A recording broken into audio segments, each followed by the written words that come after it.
Manufacturing production also declined.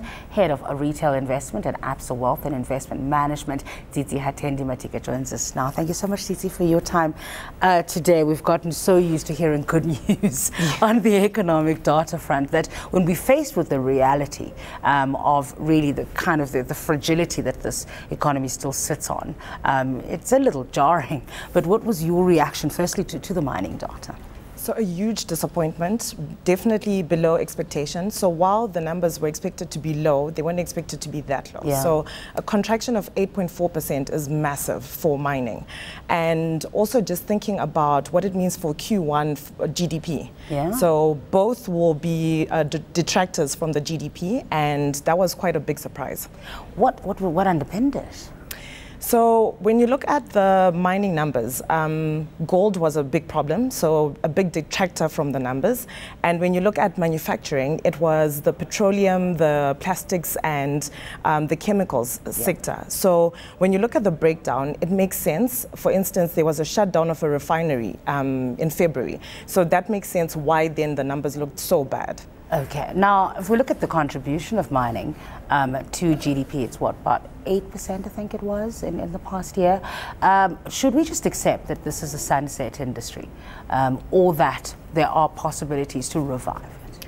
Definitely possibilities to revive. It will never go back to the old days where it was a massive contribution to GDP, but there are policies that need to be implemented in order for that sector to come back to its old glory days. Yeah. And as long as the mining charter is pending, I think that still gives a bit of a wobble to investors and to companies within that sector. Okay, let's look at manufacturing. Also, not any better, 1.6% decrease in the first quarter as well. So we expect that to filter through to the first quarter GDP data. Absolutely. And I think one also has to start thinking about what does it mean for jobs within those sectors. So if we continue to see declines, that's not a good thing for employment levels. But economists are anticipating internally that this should turn around and the next quarter should look much better.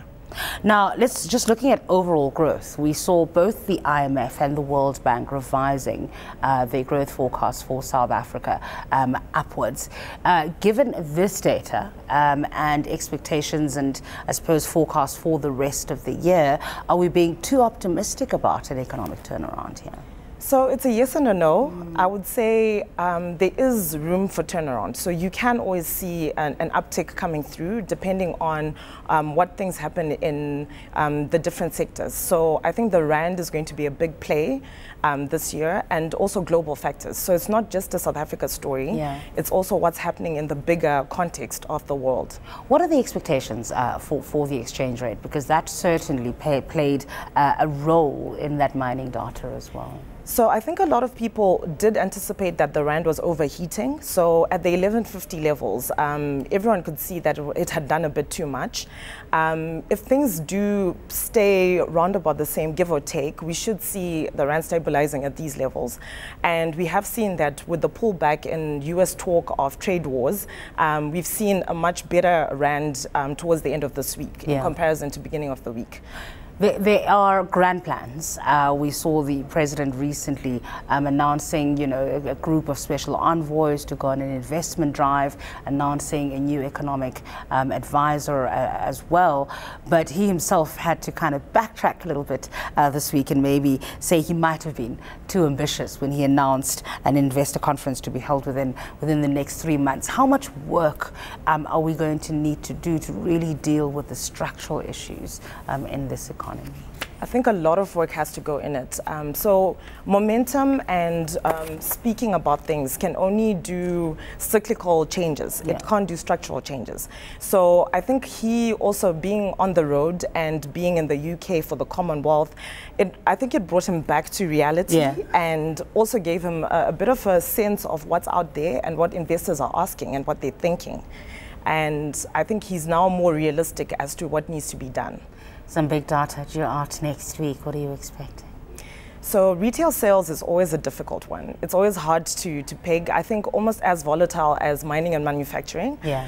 So the consumer has been under pressure, and we did see that the weak sectors or subsectors of manufacturing were the consumer-led ones. So that, I think it's a bit telling as to what we can expect next week. All right, we'll leave it there.